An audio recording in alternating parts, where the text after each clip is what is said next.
l'invité de la matinale. KTO Radio. Le sport comme un outil diplomatique, on l'oublie peut-être, mais le sport est aussi un vecteur puissant d'influence et de partage de valeurs communes, notamment comme la paix. Et à l'occasion des Jeux Olympiques et Paralympiques de Paris 2024, la France l'a bien compris. Ce rôle est incarné par l'ambassadeur pour le sport auprès du ministère des Affaires étrangères. Il s'appelle Samuel Ducroquet et il est notre invité ce matin. Bonjour monsieur l'ambassadeur. Bonjour. Merci de libérer un peu de temps dans votre agenda pour partager sur votre mission et plus généralement la diplomatie sportive. Alors, depuis quand déjà existe le poste d'ambassadeur pour le sport, poste que vous occupez vous depuis février 2023, je crois? Absolument, j'exerce ces fonctions depuis maintenant 1 an et demi. Le poste d'ambassadeur pour le sport existe depuis 10 ans maintenant. C'est en 2014 qu'a été nommé le premier ambassadeur thématique pour le sport au ministère de l'Europe et des Affaires étrangères. Et à quoi sert-il exactement?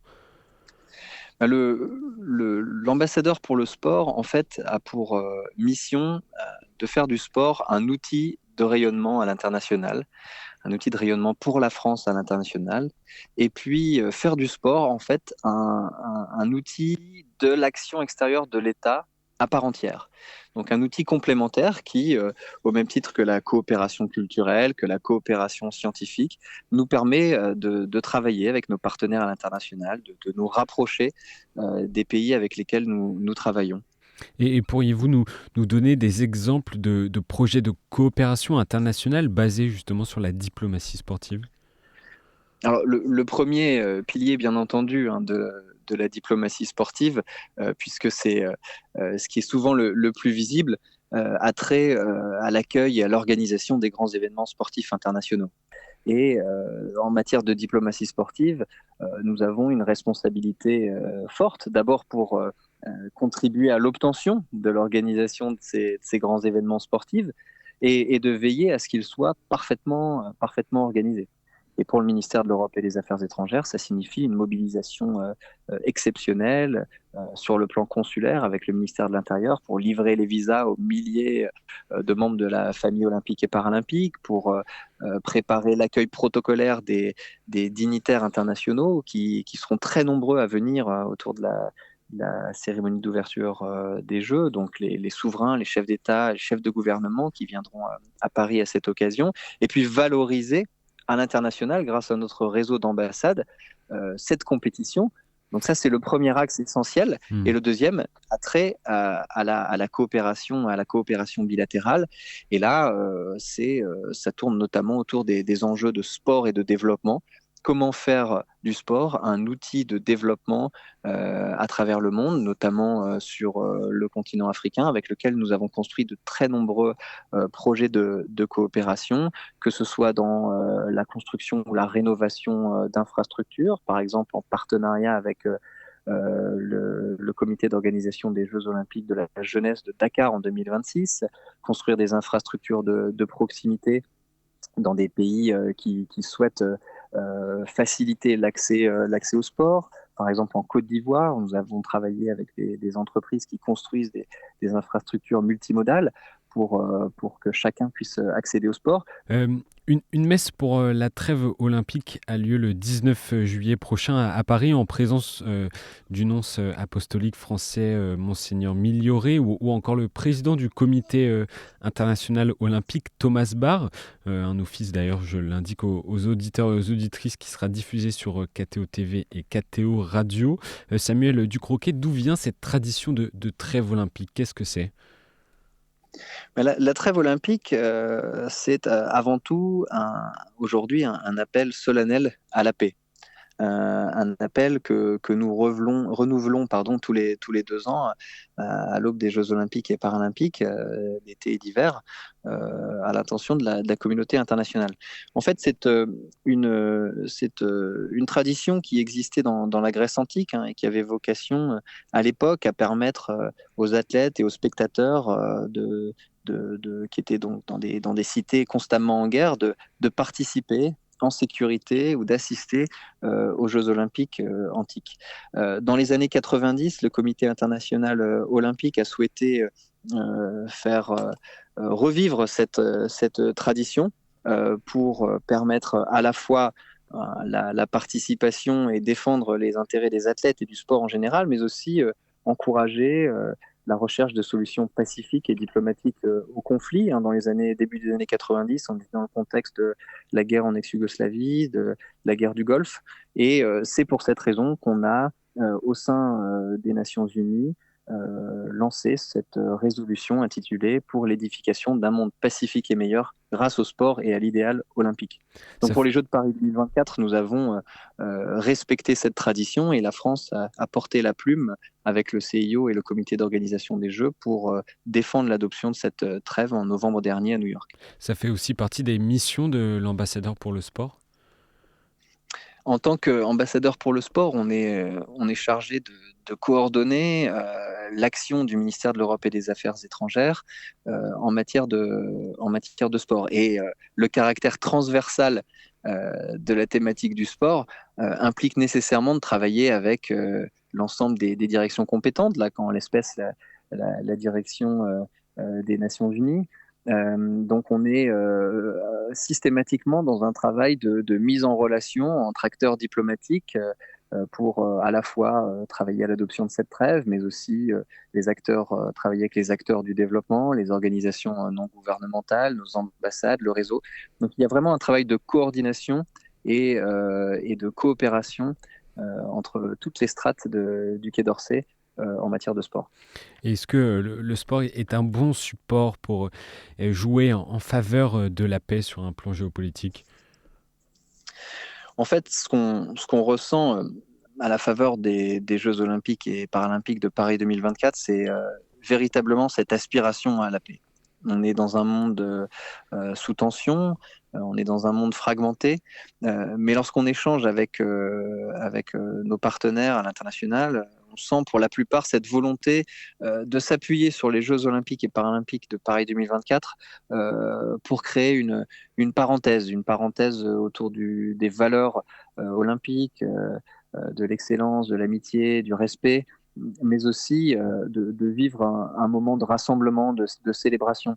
Et somme toute, il y en a quand même assez peu dans le monde, des événements qui permettent de se rassembler, de rassembler autant de nations, autant d'acteurs d'origines diverses autour d'un projet commun.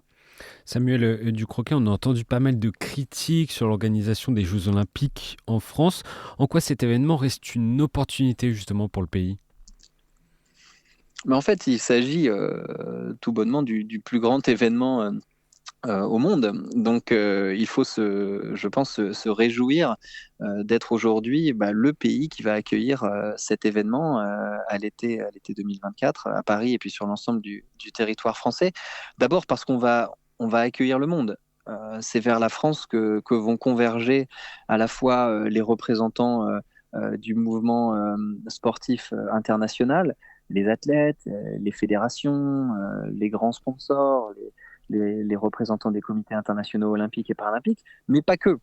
Le monde politique aussi va se réunir à Paris pour assister à cet événement hors norme que nous prévoyons d'organiser. Et du point de vue de l'influence et du rayonnement international, on est là dans un cas de figure exceptionnel. Ça va être de fait, compte tenu aussi de la couverture médiatique exceptionnelle de l'événement, on parle de plus de 30 000 journalistes et médias accrédités, c'est ce qui est considérable, ça va être l'occasion de montrer notre savoir-faire, notre audace, notre patrimoine, notre volonté de faire converger l'ensemble de ces atouts autour d'un événement. La cérémonie d'ouverture sur la scène et les compétitions qui se dérouleront dans les sites les plus iconiques de Paris et de sa région marqueront définitivement les esprits, qu'il s'agisse de l'équitation à Versailles, de l'escrime ou du para-escrime au Grand Palais, du cécifoot ou du beach volley au pied de la Tour Eiffel. Il faut prendre conscience de l'image que nous allons renvoyer au monde avec ces compétitions. Et puis, ça sera aussi l'occasion de projeter un certain nombre de valeurs, un certain nombre de principes, comme la responsabilité budgétaire, environnementale, que nous sommes efforcés de respecter dans le cadre de la préparation des Jeux, et puis nos objectifs de solidarité et d'inclusion avec les premiers Jeux paritaires, premiers Jeux olympiques paritaires, avec un nombre d'athlètes hommes et femmes qui sera parfaitement égal. Et ça, c'est un ensemble de facteurs qu'il faut aussi savoir projeter à l'international et dont il faut être fier. Et comment peut-on mesurer cette influence de la France à l'international grâce aux Jeux olympiques? Comment on peut s'en rendre compte? On va pouvoir s'en rendre compte déjà avec le nombre de ces hauts dirigeants internationaux qui souhaitent venir à Paris pour les Jeux. On parle d'une grosse centaine de souverains, chefs d'État, chefs de gouvernement autour du 26 juillet. Et ça, c'est quand même quelque chose de significatif. Je pense que le projet de Paris 2024 est un projet qui convainc, un projet qui impressionne. Et de ce point de vue, il faut le reconnaître, les Jeux seront un moment exceptionnel. Mais on mesure aussi l'influence de la France par le sport grâce au nombre de coopérations aujourd'hui que nous sommes en train de mettre en place à travers le monde dans le domaine du sport. Le sport aujourd'hui dispose d'une place à part entière dans notre diplomatie. Il est fréquent que nous intégrions la place du sport dans les accords bilatéraux que nous signons avec nos partenaires étrangers, dans les feuilles de route, le nombre d'accords que nous signons entre le ministère des Sports étrangers et français, etc., etc. Et puis la volonté de construire une relation durable avec la France dans le domaine du sport. Pas seulement avec la France en tant qu'État, mais aussi avec les acteurs et les collectivités locales, par exemple. Il faut aujourd'hui mettre en valeur le nombre de collectivités qui vont accueillir des équipes étrangères et qui vont, grâce aux Jeux de Paris 2024, construire des liens avec, si je prends l'exemple de la Moselle qui va accueillir la Confédération brésilienne de volleyball et qui a signé récemment un projet pour 4 ans, donc jusqu'en 2028, l'ensemble des équipes de volleyball brésiliennes, lorsqu'elles viendront sur le continent européen ou alors lorsqu'elles seront en transit, eh bien, iront en Moselle pour s'entraîner parce qu'elles auront trouvé une terre d'accueil, parce qu'elles auront établi des contacts, des relations. Et c'est un exemple très concret de la manière dont l'héritage des Jeux de Paris 2024 va se ressentir pas seulement à Paris, mais sur l'ensemble du territoire français. Vous parlez d'héritage, Samuel Ducroquet. Dernière question, la diplomatie sportive ne se cantonne pas qu'aux Jeux olympiques de Paris. Quels sont les enjeux de la diplomatie sportive après les JO? Qu'est-ce qui vous attend après les JO? Mais déjà, on va tirer les enseignements de l'organisation de cet événement hors norme, et surtout, on va essayer de le mettre à profit, de le partager avec nos partenaires, ceux qui aspirent notamment à l'organisation d'autres grands événements sportifs, et je pense notamment au Sénégal. Donc le Sénégal qui accueillera en 2026 les Jeux olympiques de la jeunesse, un premier événement olympique sur le continent africain. Et depuis 2019, la France et le Sénégal ont établi un partenariat exceptionnel qu'on appelle l'Alliance Bioko, initialement entre Paris 2024 et Dakar 2026, pour justement rapprocher la France et le Sénégal autour du sport et qui rassemble les fédérations, des collectivités territoriales, des clubs, des institutions, des ministères, des entreprises, pour densifier notre relation et contribuer à la fois à la réussite des Jeux de Paris 2024, mais aussi à la réussite des Jeux de Dakar 2026. Donc ça, c'est une perspective vraiment réjouissante de pouvoir nouer des liens grâce à notre expérience en termes de grands événements sportifs. Et puis, il va falloir, nous l'espérons, se préparer aussi à l'accueil des autres grands événements sportifs internationaux que nous sommes sur le point d'organiser. Je pense aux mondiaux de cyclisme en 2027 en Haute-Savoie, hein, donc des mondiaux qui sont sur un format hors norme, puisque toutes les disciplines du cyclisme seront représentées. Et puis, vraisemblablement, si tout se passe bien, les Jeux olympiques et paralympiques d'hiver en 2030. Voilà un programme à venir. Merci beaucoup Samuel Ducroquet d'avoir accepté l'invitation de KTO Radio pour parler de la diplomatie sportive à quelques jours des JO qui débutent le 26 juillet prochain. Et je rappelle à nos auditeurs aussi la messe de la trêve olympique qui sera diffusée le 19 juillet prochain sur KTO Radio et KTO TV. Encore merci Samuel Ducroquet. Bonne Olympiade. Merci beaucoup, à vous aussi.